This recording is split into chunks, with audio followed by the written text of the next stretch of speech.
بسم اللہ الرحمن الرحیم ان الحمد للہ وحدہ والصلاة والسلام علی من لا نبی بعدہ اما بعد۔ کچھ سوالات جو ہمارے پاس آئے ہیں امام بخاری میڈیا سینٹر میں، ان کے جوابات آپ کے سامنے میں عرض کرتا ہوں۔ پہلا سوال سترے کے حوالے سے آیا ہے کہ سترے کے شرعی احکام بیان کر دیجئے، یعنی سترے کی اہمیت کیا ہے اور سترے کی کیا فرضیت شریعت میں ہے یا سنیت ہے، فرض واجب ہے یا مستحب ہے،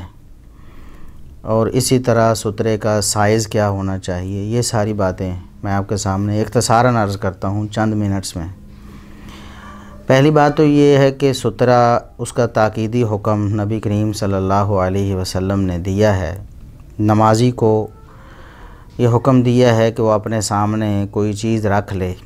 وہ حکم ان الفاظ میں آپ صلی اللہ علیہ وسلم نے دیا ہے کہ جیسے صحیح مسلم میں 510 نمبر حدیث ہے، آپ صلی اللہ علیہ وسلم نے ارشاد فرمایا کہ فَإِذَا لَمْ يَكُمْ بَيْنَ يَدَيْهِ مِثْلُ مَوْخِرَةِ الرَّحْلِ، جب کوئی شخص نماز پڑھ رہا ہو اور اس کے سامنے اونٹ کے اوپر رکھے جانے والے پالان کی پچھلی جانب کی جو لکڑی ہوتی ہے اتنی کوئی چیز نہیں ہے، وہ تقریباً کوئی 2 فٹ کے قریب ہوتی ہے یا اس سے کچھ کم کچھ زیادہ، تقریباً اتنا ہی سائز سترے کا ہونا چاہیے۔ تو جب اتنی چیز کسی کے سامنے ہوتی ہے تو فَإِنَّهُ يَقْطَعُ صَلَاتَهُ الْحِمَارُ وَالْمَرْأَ وَالْكَلْبُ الْأَسْوَدُ، اگر وہ چیز ہوتی ہے تو اس کی نماز محفوظ رہتی ہے، اگر وہ چیز نہیں ہوتی یعنی سترہ اس کے آگے نہیں ہوتا تو اس کی نماز کو عورت بھی کاٹ سکتی ہے، گدھا بھی کاٹ سکتا ہے اور کالا کتا بھی کاٹ سکتا ہے، یعنی اس کی نماز کو کاٹ دے گا، نماز کو خراب کر دے گا۔ یہ ایک آپ صلی اللہ علیہ وسلم کا فرمان ہے۔ دوسرا، آگے سے گزرنے والے کے لیے وعید بھی آپ صلی اللہ علیہ وسلم نے سنائی ہے۔ صحیح بخاری وغیرہ کی مشہور احادیث ہیں، آپ صلی اللہ علیہ وسلم نے فرمایا لو یعلم المار بین یدی المصلی ماذا علیہ من الاثم لکان ان یقف 40 خیر له من ان یمر بین یدیہ، اگر آگے سے گزرنے والے کو یہ اندازہ ہو جائے، جو نمازی کے آگے سے گزر رہا ہے، اگر اسے یہ اندازہ ہو جائے کہ اس کام کا گناہ کتنا ہے تو 40 سال کھڑا رہنا اس کے لیے بہتر ہو گزر جانے سے، یعنی وہ 40 سال کھڑا رہے نمازی کے آگے سے نہ گزرے تو یہ اس کے لیے بہتر ہو، اتنا یعنی یہ خطرناک کام ہے نمازی کے آگے سے گزرنا، کیونکہ اس کی نماز خراب ہو جاتی ہے، اس کی ساری توجہ بڑھ جاتی ہے، نماز کے حوالے سے اس کا خشوع و خضوع ٹوٹ جاتا ہے۔ تو آپ صلی اللہ علیہ وسلم نے یہ تاکیدی ارشاد فرمایا کہ اپنے سامنے اس طرح کی کوئی چیز رکھ لی جائے۔ اب اگر ایسی جگہ ہے جہاں پر اس طرح کا امکان نہیں کہ کوئی چیز آگے سے گزرے گی، مثال کے طور پر مسجد ہے، جس طرح ہماری مسجدیں ہوتی ہیں، اور وہاں کوئی بچے وغیرہ بھی نہیں ہیں، ایسی نماز مطلب فجر کی نماز ہے یا عشاء کی نماز ہے جس میں عموماً بچے نہیں جاتے، سارے بڑے ہیں اور سمجھدار ہیں، اور کوئی شخص آگے کوئی چیز نہ رکھے یا اس کو مل نہیں رہی کوئی چیز رکھنے کے لیے، تو تب اس کی نماز بالکل صحیح ہو جائے گی، یعنی سترہ رکھنا فرض واجب نہیں ہے، مستحب ہے۔ اس کی دلیل بھی صحیح بخاری کی حدیث ہے، یہ صحیح بخاری میں 76 نمبر پہ بھی ہے اور 493 نمبر پہ بھی۔ سیدنا عبداللہ بن عباس رضی اللہ تعالی عنہما یہ بیان کرتے ہیں کہ میں نبی کریم صلی اللہ علیہ وسلم کے پاس آیا، اس وقت آپ صلی اللہ علیہ وسلم باجماعت نماز پڑھا رہے تھے منا کے مقام میں، ورسول اللہ صلی اللہ علیہ وسلم یصلی بمنی الی غیر جدار، آپ منا میں نماز پڑھا رہے تھے لیکن کسی دیوار وغیرہ کی اوٹ نہیں تھی، دیوار وغیرہ کی اوٹ کے بغیر آپ صلی اللہ علیہ وسلم نماز پڑھا رہے تھے۔ اب ظاہر ہے کہ جب باجماعت نماز ہو رہی ہوتی ہے تو جو سترہ ہے وہ امام کا سترہ معتبر ہوتا ہے، مقتدیوں کو سترہ رکھنے کی ضرورت نہیں ہوتی، سترہ امام کا ہی ہوتا ہے۔ تو نبی کریم صلی اللہ علیہ وسلم نے کوئی سترہ نہیں رکھا ہوا تھا، یہ اس بات کی دلیل ہے کہ سترہ فرض واجب نہیں ہے۔ اگر کوئی جگہ ایسی ہے جہاں آپ ضرورت محسوس نہیں کرتے یا پھر جہاں آپ کو آسانی سے میسر نہیں ہے، تو اس حوالے سے ٹینشن لینے کی ضرورت نہیں، سترے کے بغیر بھی نماز آپ کی درست ہو جائے گی، جیسا کہ نبی کریم صلی اللہ علیہ وسلم نے پڑھی ہے۔ اب مسئلہ یہ ہے کہ سترہ ایک شخص نے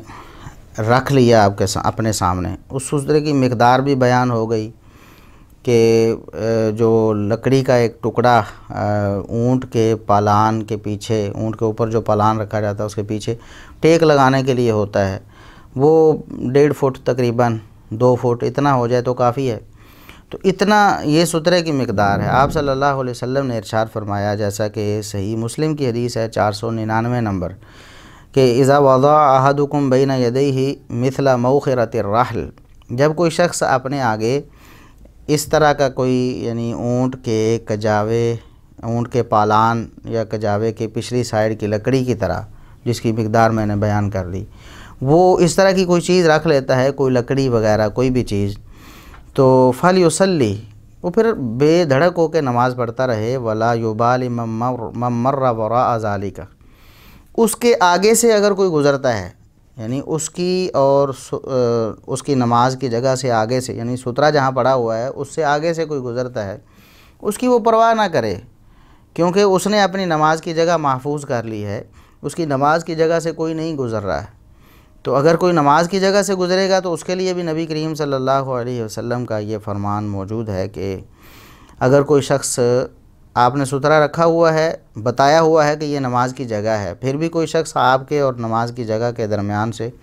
آپ کے اور سترے کے درمیان سے گزرنے کی کوشش کرے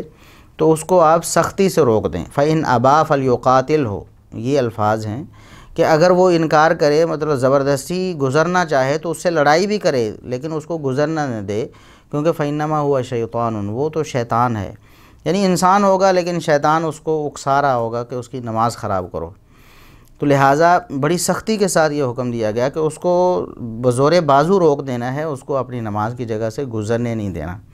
اس سے ایک اور بات ثابت ہوتی ہے، بعض لوگ یہ سمجھتے ہیں کہ نمازی کے آگے مثال کے طور پر اگر 10 صفیں خالی ہیں تو کہیں سے بھی نہیں گزرنا، اور اگر مثال کے طور پر صحرا میں نماز پڑھ رہا ہے تو تا حد نگاہ جہاں تک بھی ہے اس کے آگے سے نہیں گزرنا۔ یہ نظریہ ہمیں درست معلوم نہیں ہوتا، کیونکہ نبی کریم صلی اللہ علیہ وسلم نے سترہ رکھنے والے کو بھی فرمایا ہے کہ تمہارے آگے سے اگر کوئی گزرنے کی کوشش کرے تو اس کو آپ نے روکنا ہے اور بزور بازو روکنا ہے، آگے سے گزرنے کی کوشش کرے۔ اور آگے سے گزرنے والے کے بارے میں بھی وہی الفاظ ہیں، بین یدیہ من ان یمر بین یدیہ، اس کے آگے سے، نمازی کے آگے سے گزرنا گناہ ہے، اور نمازی سے آگے سے کوئی گزر رہا ہوگا تو نمازی کو حکم ہے کہ اس کو روک لے۔ اب ظاہر ہے کہ نمازی کے آگے سے گزر رہا ہوگا، اس سے مراد یہ ہے کہ اس کے اور سترے کے درمیان سے، اب وہ سترہ اس نے آگے رکھا ہوا ہے، اس کے سترے اور اس کے درمیان سے اگر کوئی گزرے گا تو اس کو وہ روکے گا۔ اب یہ نہیں ہے کہ وہ 5-7 صفیں بھاگ کر اس کے پیچھے جائے گا اور اس کو روکے گا کہ تم 5 صفیں آگے سے کیوں گزر رہے ہو۔ اور دوسری بات یہ ہے کہ اس کی نماز کی وہ جگہ ہی نہیں ہے، اسے کس بات کی ٹینشن ہے؟ ایک نماز بندہ پڑھ رہا ہے، وہ مطلب اس کی اور سجدے تک کی جگہ اس کی محفوظ ہے، آگے سے 2-4 صفیں کوئی شخص آگے سے گزر رہا ہے تو اس کی نماز کی وہ جگہ ہی نہیں ہے اور اس کو اس بات کی ٹینشن ہی نہیں ہے، وہ کیوں اس حوالے سے اس کی نماز میں فرق کیا پڑے گا؟ تو یہ بالکل یعنی ہمیں درست معلوم نہیں ہوتا۔ بعض لوگ یہ کہتے ہیں کہ اگر سترہ نہیں رکھا ہوا تو پھر آگے چاہے کتنے میل بھی ہوں تو وہاں سے نہیں گزرنا چاہیے۔ بھی سترہ نہیں بھی رکھا ہوا پھر بھی نماز کی جگہ سے نہیں گزرنا، آگے سے تو آپ گزر سکتے ہیں نا، نمازی کے آگے سے گزرنے سے مراد اس کی نماز کی جگہ سے گزرنا ہے، جیسا کہ نبی کریم صلی اللہ علیہ وسلم نے خود فرما دیا، اور ایسے شخص کو نمازی روکے گا اور بزور بازو روکے گا، اور اگر اس کی نماز کی جگہ سے آگے وہ گزر رہا ہے تو پھر اس کو کوئی ٹینشن نہیں ہے۔ یہ دراصل سترہ رکھنے کی بات اس حدیث میں اس لیے آئی کہ جو شخص سترہ رکھ لے اور پھر اس سے آگے سے کوئی شخص گزر جائے تو اسے ٹینشن لینے کی ضرورت نہیں۔ وہ اس لیے کہ عموماً ہمارے ہاں تو اب صفوں کے نشانات لگے ہوئے ہیں، مطلب باقاعدہ یا تو صفیں بنی ہوتی ہیں یا پھر قالین وغیرہ ہے تو اس پر نشانات لگے ہوتے ہیں۔ اس وقت تو نبی کریم صلی اللہ علیہ وسلم کے عہد مبارک میں ایسا نہیں ہوتا تھا، کچی مسجدیں تھیں اور وہاں بھی مطلب بارش آئی ہے تو کیچڑ ہو گئی ہے، اسی طرح نماز پڑھنی پڑی ہے، تو کوئی صف بندی تو ایسی نہیں تھی کہ صفوں پہ کوئی نشان لگا ہوتا تو کسی کو پتہ چلتا کہ یہ صف ہے یا اس کی نماز کی جگہ ہے۔ تو اس کو یہ کہا گیا کہ آپ سترہ رکھ لیں تاکہ اسے یہ اندازہ ہو جائے کہ آپ نماز پڑھ رہے ہیں۔ ایک تو یہ اندازہ ہو جائے آپ نماز پڑھ رہے ہیں، دوسرا نماز کی جگہ متعین ہو جائے کہ اتنی جگہ پہ آپ نماز پڑھ رہے ہیں۔ تو اب بھی مطلب مسجدوں میں بعض یہ اہتمام کیا ہوتا ہے، بچے وغیرہ ہوتے ہیں مسجد میں، تو ایک شخص نے آگے سترہ رکھا ہو تو اس کو اندازہ ہو جائے گا کہ یہ شخص نماز پڑھ رہا ہے۔ بسا اوقات بندہ بیٹھا ہے تو تشہد کی حالت میں ویسے بھی بیٹھا ہوتا ہے، بسا اوقات نماز کے علاوہ بھی، تو اگر اس کے سامنے سترہ پڑا ہوا تو اس کو مطلب یہ یقین ہو جائے گا یہ شخص اب نماز پڑھ رہا ہے۔ ایک تو نماز کی اطلاع ہو جائے گی، اور دوسرا اگر صف بندی کے نشانات نہیں ہیں تو اس کی نماز کی جگہ بھی متعین ہو جائے گی، کس کی نماز کی یہ جگہ ہے، لہٰذا کوئی اس جگہ سے گزرنے کی کوشش نہیں کرے گا۔ تو سترہ ایک تو فرض واجب نہیں ہے بلکہ سنت مؤکدہ ہے۔ دوسرا یہ ہے کہ سترے کی مقدار جیسا کہ میں نے بتا دی۔ تیسرا سترہ رکھنے کے بعد اگر آگے سے کوئی گزر جائے تو پھر کوئی پرابلم نہیں ہے۔ اور چوتھی یہ بات کہ سترہ اگر نہیں بھی رکھا ہوا تو جہاں سے رکنا ہے گزرنے سے وہ اس کی نماز کی جگہ ہے، نہ کہ مطلق آگے سے کئی میل اس کے آگے خالی جگہ پڑی ہوئی ہے، تو یہ مطلب نہیں کہ آپ ایک میل بھی اس کے آگے سے نہیں گزر سکتے، بلکہ اس کی نماز کی جگہ سے آگے سے گزرنے سے مراد ہے کہ اس کی نماز کی جگہ سے نہیں گزرنا۔ تو نبی کریم صلی اللہ علیہ وسلم نے یہ جو فرمایا ہے کہ آخری بات ہے، آپ صلی اللہ علیہ وسلم نے یہ جو فرمایا کہ سترہ اگر کسی بندے نے نہیں رکھا تو آگے سے گدھا، عورت اور کالا کتا گزر جائے تو نماز توڑ دیں گے وہ، تو اس سے نماز کا حقیقی طور پر ٹوٹنا یا باطل ہونا مراد نہیں ہے، بلکہ اس سے مراد نماز کا خشوع و خضوع ٹوٹنا ہے۔ خشوع و خضوع ٹوٹ جاتا ہے، انسان کی توجہ بڑھ جاتی ہے، فوراً اس کے آگے سے کوئی چیز گزر رہی ہے اس کی نماز کی جگہ سے، تو ظاہر ہے اس کی توجہ منتشر ہو جائے گی۔ اس سے مراد یہ نہیں کہ نماز باطل ہو جائے گی، کیونکہ خود نبی کریم صلی اللہ علیہ وسلم کا یہ فرمان سنن ابی داؤد میں 719 نمبر حدیث میں ہے کہ لا یقطع الصلاۃ شیء وادرؤوا ما استطعتم، نماز کو کوئی چیز حقیقت میں نہیں توڑ دیتی، یعنی حقیقی طور پر نماز باطل ہی ہو جائے ایسا نہیں ہوتا، کوئی چیز نماز کو باطل نہیں کر سکتی آگے سے گزرنے والی۔ ہاں کوشش کرو کہ زیادہ سے زیادہ اہتمام کیا جا سکے کہ کوئی چیز ایسی نہ ہو جو آپ کی توجہ کو تقسیم کر دے، یعنی خشوع و خضوع آپ کا خراب ہو سکتا ہے، اس کو بچانے کی آپ ہر ممکن کوشش کریں۔ لیکن اگر بالفرض کوشش کے باوجود یا آپ کی سستی ہے، آپ نے سترہ نہیں رکھا یا اہتمام نہیں کیا، کوئی چیز آگے سے گزر گئی ہے تو نماز آپ کی باطل نہیں ہوگی۔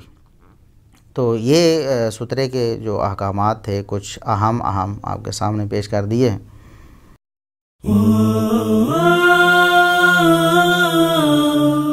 Oh